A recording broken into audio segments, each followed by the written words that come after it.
नमस्कार मित्रों। बिहार में चुनाव संपन्न हो गए, चुनाव परिणाम आ गए। एनडीए की प्रचंड जीत और विपक्ष पूरी तरह से धाराशायी हो गया। देश के राजनीतिक इतिहास में, पॉलिटिकल हिस्ट्री में ऐसा बहुत कम हुआ है जब 20 साल शासन करने के बाद भी एंटी इनकम्बेंसी फैक्टर नज़र नहीं आया, यानी सत्ता के खिलाफ कोई लहर नज़र नहीं आई और जनता ने फिर पुरानी सरकार पर ही भरोसा जताया, एतबार जताया। बिहार के विधानसभा चुनाव ने राहुल गांधी और तेजस्वी यादव दोनों को ही साफ जवाब दे दिया कि चुनाव फॉल्स नैरेटिव गढ़कर ही नहीं जीते जाते हैं। हमेशा फॉल्स नैरेटिव गढ़कर, झूठ की बिना पर आप चुनाव नहीं जीत सकते हैं। ज़मीन पर उतरकर जनता का भरोसा जीत कर आप चुनाव से पार पा सकते हैं। राहुल गांधी की लंबी हार की श्रृंखला में एक और असफलता, शर्मनाक हार दर्ज हो गई। इसके वे आदी हो चुके हैं। जबकि तेजस्वी यादव का मुख्यमंत्री बनने का एक जो ख्वाब था, जो सपना था, न सिर्फ चकनाचूर हो गया बल्कि एक तरह से लालू युग का अंत हो गया। शायद अब तेजस्वी यादव के सर मुख्यमंत्री का ताज देखने की लालू की हसरत इस जिंदगी में पूरी नहीं हो पाएगी, ना हो पाया। वैसे मैं उनकी लंबी उम्र की कामना करूंगा। बिहार के चुनाव पूरे देश के लिए एक बहुत दिलचस्प बन गए थे।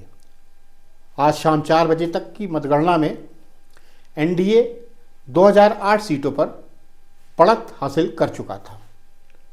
मे बी पॉसिबल देर रात तक चेंज हो थोड़ा बहुत, लेकिन मैं आपको शाम 4 बजे तक की जो बता रहा हूँ उसमें 208 सीटों पर एनडीए बढ़त हासिल कर चुका था। इसमें भाजपा को 94 और जनता दल यूनाइटेड को 83 सीटों पर बढ़त हासिल हो चुकी थी। 94 और 83। चिराग पासवान की लोक जनशक्ति पार्टी 21 सीटों पर बढ़त हासिल कर चुकी थी, यानी एलजेपी का एक बार फिर से विधानसभा चुनाव में बहुत शानदार प्रदर्शन रहा। महागठबंधन बदतर स्थिति में पहुंच चुका है, बहुत बदतर स्थिति में पहुंच चुका है।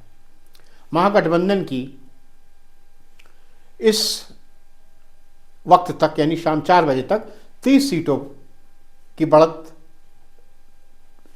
मात्र थी। राष्ट्रीय जनता दल को सिर्फ 23 सीटें और कांग्रेस को सिर्फ 2 सीटों पर बढ़त हासिल थी। आप अंदाज लगाइए कितना बड़ा अंतर है।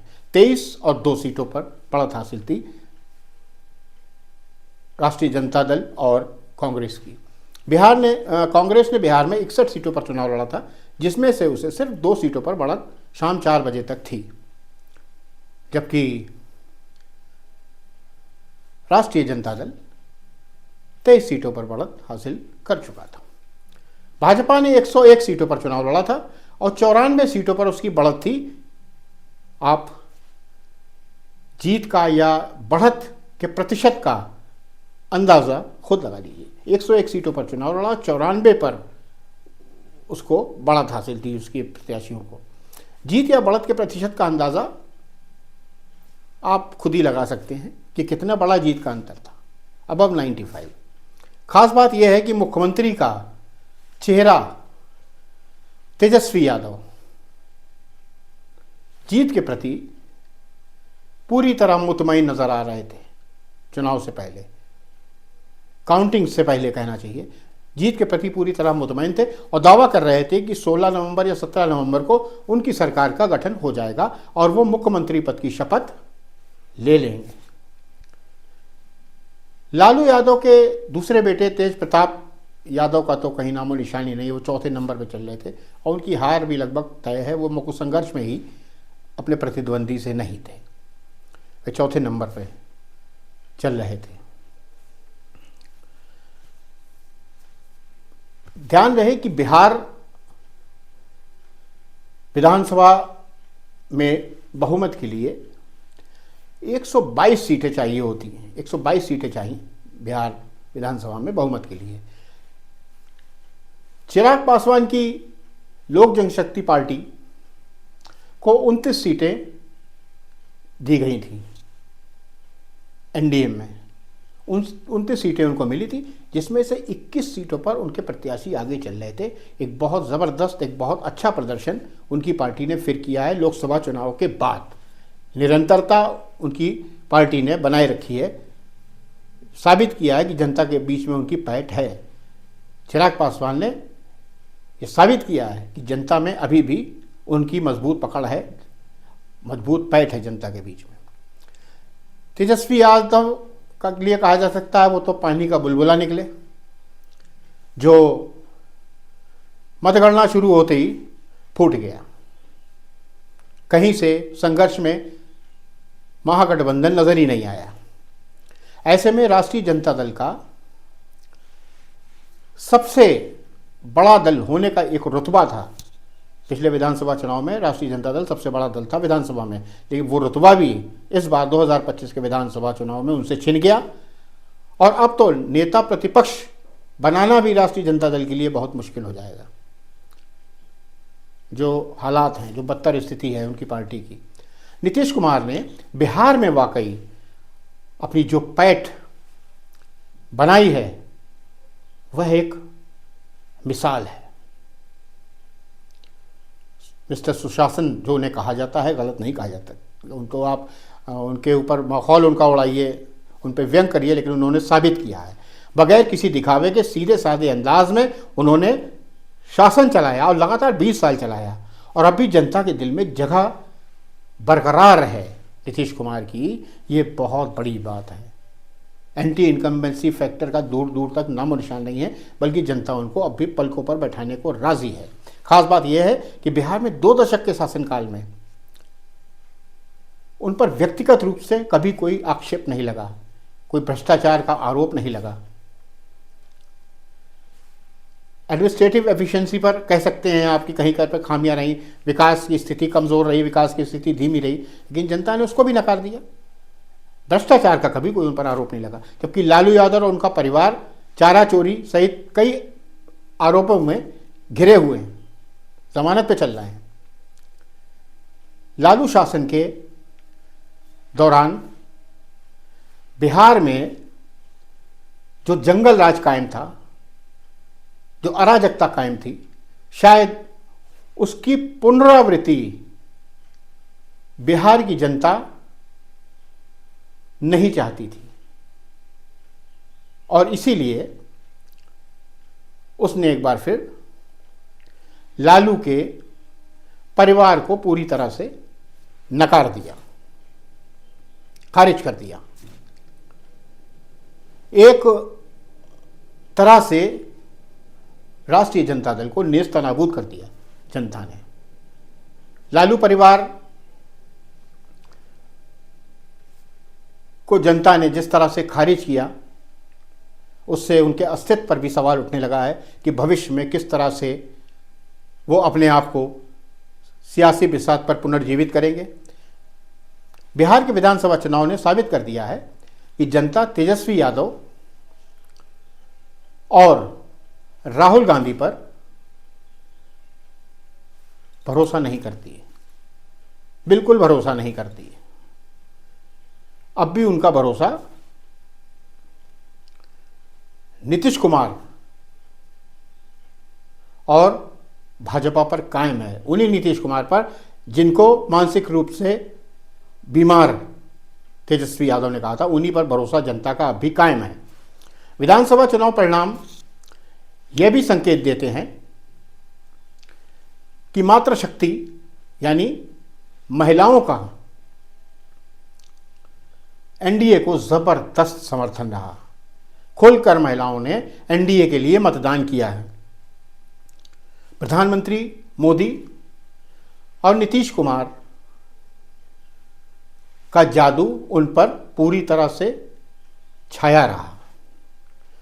जनता ने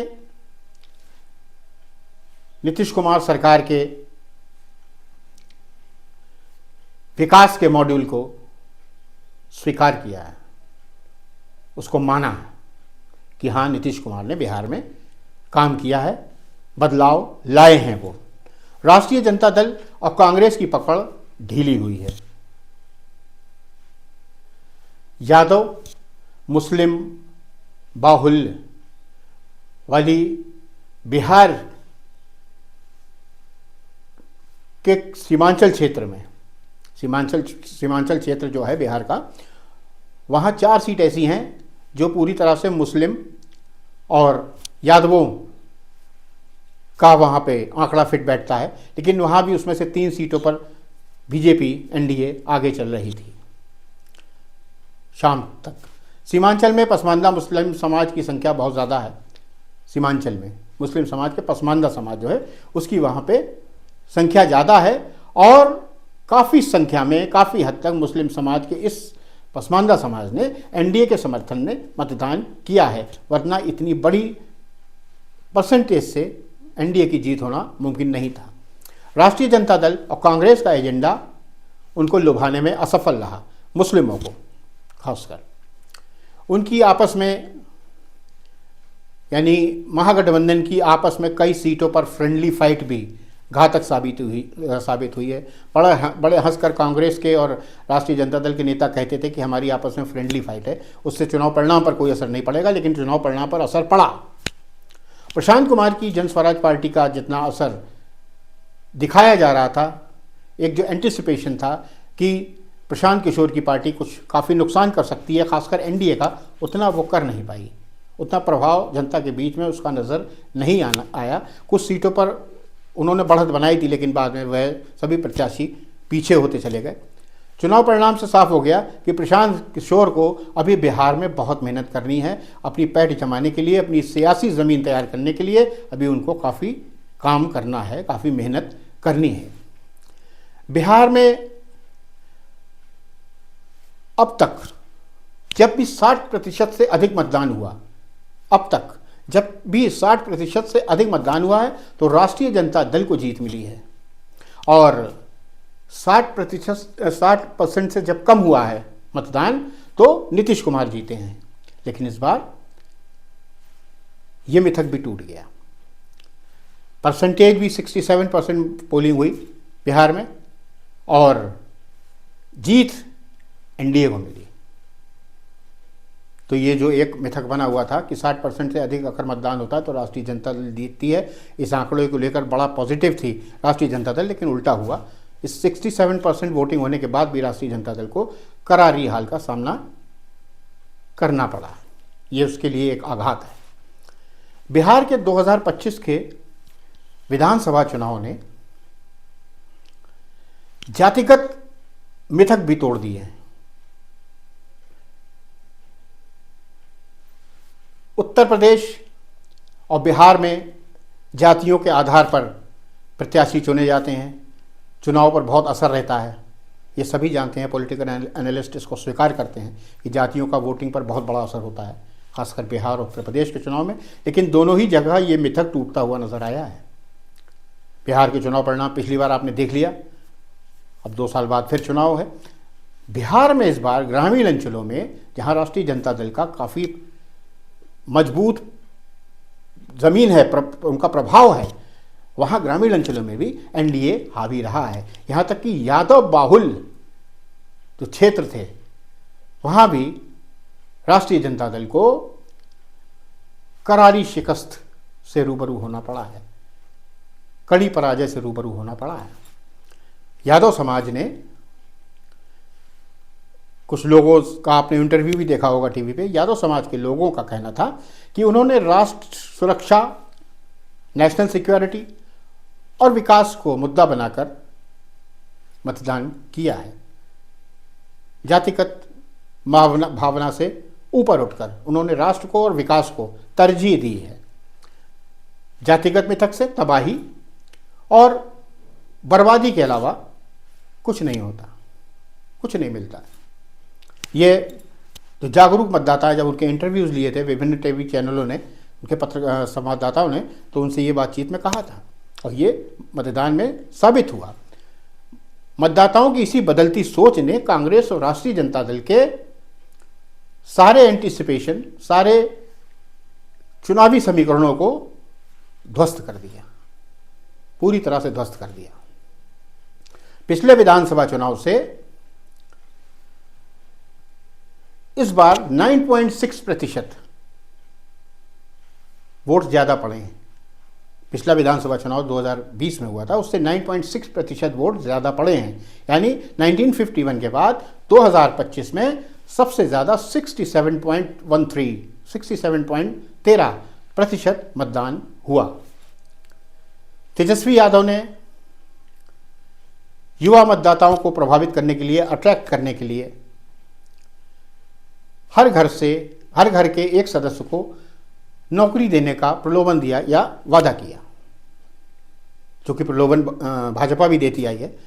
तो एक सदस्य को नौकरी देने का तेजस्वी यादव ने वादा किया।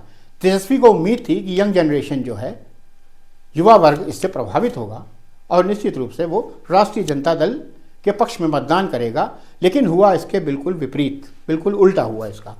तेजस्वी यादव पर किसी ने भरोसा ही नहीं किया, खासकर जो यंग जनरेशन है उसने बिल्कुल भरोसा ही नहीं किया तेजस्वी यादव और राहुल गांधी पर। कांग्रेस के लिए तो सिर्फ इतना ही कहा जा सकता है कि राहुल गांधी कांग्रेस का अस्तित्व खत्म करके रहेंगे। कांग्रेस का अस्तित्व राहुल गांधी ही खत्म करेंगे, वैसा लगने लगा है। गांधी जी ने आज़ादी के बाद कहा था कि कांग्रेस का गठन भारत को आज़ादी दिलाने के लिए किया गया था। एक बैनर, कांग्रेस के बैनर तले आज़ादी की लड़ाई लड़ना था, इसलिए कांग्रेस का गठन किया गया था। अब आज़ादी मिल चुकी है, अब कांग्रेस को भंग कर देना चाहिए, खत्म कर देना चाहिए। आज़ादी का उद्देश्य पूरा हो चुका है, इसलिए अब कांग्रेस का अस्तित्व में रहने का कोई मायने नहीं रखता है। तब सत्ता के मोह में जो कांग्रेस के पुराने नेता ने, उन्होंने कांग्रेस को ख़त्म नहीं किया। उन्होंने गांधी जी की ये बात मानने से इनकार कर दिया। उनका कहना था नहीं, कांग्रेस आगे भी देश को दिशा और दशा देती रहेगी, कांग्रेस को ख़त्म नहीं किया। अब शायद गांधी जी का ये कथन राहुल गांधी भस्मासुर बनकर पूरा करने में लगे हुए हैं। राहुल गांधी भस्मासुर बनकर पूरा करने में लगे हुए हैं। सच यह है कि अब राहुल गांधी को लोग गंभीरता से लेते ही नहीं हैं, सीरियसली लेते ही नहीं है कोई।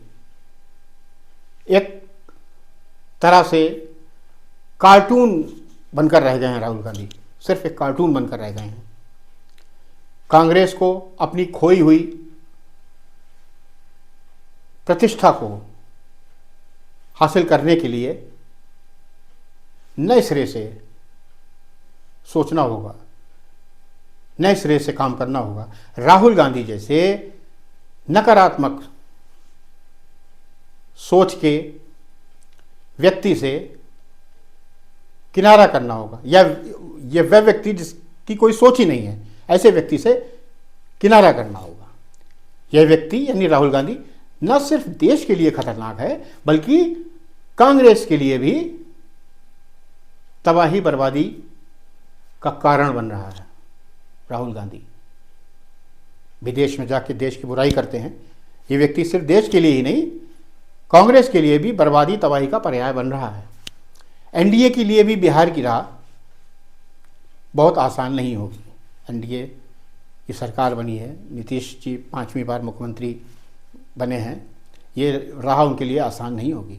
उन्होंने भी बहुत वायदे किए हैं एनडीए ने, और उन वादों को धरातल पर लाने के लिए कुछ ठोस, बहुत कंस्ट्रक्टिव काम करना होगा।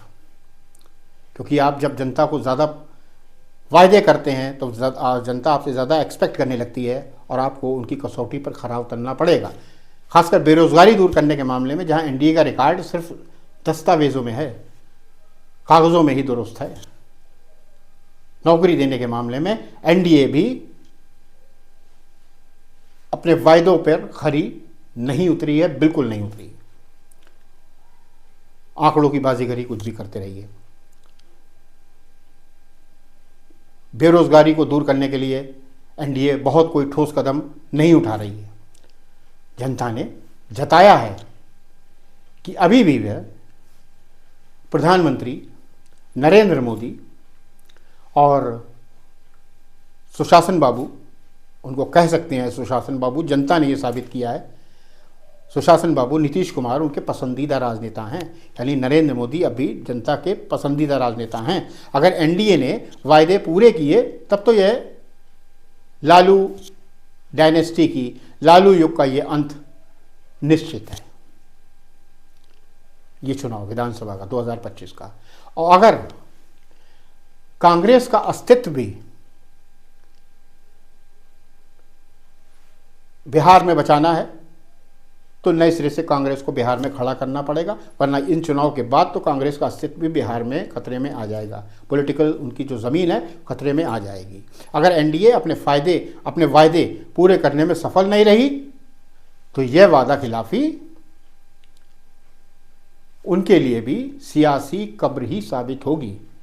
जो वायदे इतने ढेर सारे इन्होंने कर लिए हैं 2025 के विधानसभा चुनाव से पहले, अगर उन्होंने उन वादों को पूरा नहीं किया तो सियासी कब्र ही साबित होगी उनके लिए।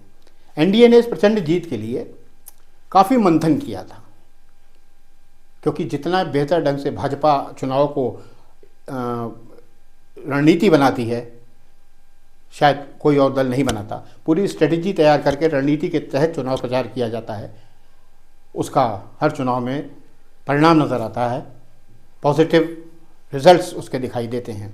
एनडीए राष्ट्र सुरक्षा विकास को ही अपना मुद्दा बनाया। बिहार चुनाव में एनडीए ने राष्ट्र सुरक्षा विकास को ही अपना मुद्दा बनाया, रोजगार की बात भी की और स्वच्छ प्रशासन का वादा किया। दूसरी ओर विपक्ष अपनी कोई स्ट्रेटजी फॉर्म ही नहीं कर सका, कोई स्ट्रेटजी बना ही नहीं सका। वोट चोर, गद्दी छोड़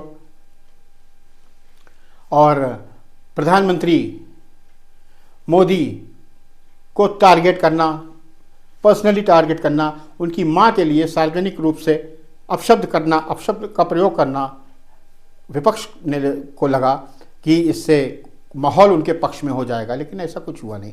जनता बहुत समझदार हो गई है। जनता इस तरह के प्रचार को, इस तरह के जो वाहियात तरीके होते हैं, इनको पसंद नहीं करती है। विपक्ष अभद्र भाषा का प्रयोग करता रहा। विपक्ष एक तरह से एनडीए के ट्रैप में फंस गया। इसको रिटेलिएट नहीं किया एनडीए ने, उसको भुनाया, कैश किया, जो उनकी मोदी जी की माता जी के खिलाफ अपशब्दों का प्रयोग किया गया। जनता भी विपक्ष का रवैया बर्दाश्त नहीं कर सकी, उसको पसंद नहीं आया। यह सही है, अगर आपको एनडीए को या मोदी को हराना है, ऐसा नहीं है कि मोदी जी हार नहीं सकते। अगर एनडीए को या मोदी को हराना है तो आपको मोदी से बड़ी लाइन खींचनी होगी। मोदी ने जो काम किए हैं, आपको उससे ज़्यादा काम करना पड़ेगा। जनता को विश्वास दिलाना पड़ेगा कि आप कर सकते हैं। अगर आप मोदी की लाइन को मिटाकर चाहें कि उन्हें हरा दें तो आप नहीं हरा सकते, क्योंकि मोदी एक ऐसे प्रधानमंत्री साबित हुए हैं जिन्होंने जनता के दिल में अपनी जगह बनाई है। और ख़ासकर राहुल गांधी जैसा कॉमेडियन, जिसका मैं समझता हूँ ऊपर का माला ही खाली है। चुनाव से पहले राहुल गांधी को जननायक का ओहदा दिया गया था। जननायक जननायक जननायक, राहुल गांधी को जननायक घोषित कर दिया था। लेकिन जनता ने खुद बता दिया है कि राहुल गांधी जननायक नहीं, बल्कि सिर्फ देश के लिए ही नहीं, कांग्रेस के लिए भी खलनायक हैं। कांग्रेस के लिए नालायक भी हैं और देश के लिए खलनायक भी हैं। इस हकीकत को कांग्रेस को समझना होगा, अपनी लीडरशिप फिर से तैयार करनी होगी, तभी आप मोदी जैसे एक सशक्त पॉलिटिशियन को पछाड़ने की सोच सकते हैं, क्योंकि मोदी ने साबित किया है कि मोदी है तो मुमकिन है। बिहार चुनाव में एक बार फिर यह साबित हो गया है कि मोदी और नीतीश की केमिस्ट्री ने विपक्ष का पूरा गणित, मैथमेटिक्स ही खराब कर दिया, बिगाड़ दिया। एनडीए को प्रचंड जीत पर बहुत बहुत बधाई। महागठबंधन को ये सलाह, ये गुजारिश कि वो अपने महागठबंधन के दलों की भूमिका पर फिर से विचार करें, इस महागठबंधन को मजबूत करें और कुछ पॉजिटिवली ग्राउंड पर आकर सरकार का विरोध करें। एक सिर्फ मोदी जी को टारगेट करने से, अपशब्द कहने से, ऊट पटांग, वोट चोर, गद्दी छोड़, इस तरह के नारों से जनता पर अब कोई फ़र्क नहीं होने वाला। आप खुद खुश हो लीजिए, खूब हंस लीजिए कि आपने प्रधानमंत्री का माहौल उड़ा दिया, उनकी बेइज्जती कर दी। आप खुद ही खुश हो लीजिए, जनता पर इसका कोई प्रभाव नहीं होने वाला। बिहार की जनता ने एक बार फिर आपको साबित कर दिया, महाराष्ट्र की जनता आपको साबित कर चुकी है, यानी कितनी ठोकरें आप खाएंगे। और अगर यही हाल रहा तो महागठबंधन का एक तरह से अस्तित्व खत्म हो जाएगा और भारत की संसद या भारत की जो ये विधानसभाएं हैं ये विपक्षहीन हो जाएंगी। जय हिंद।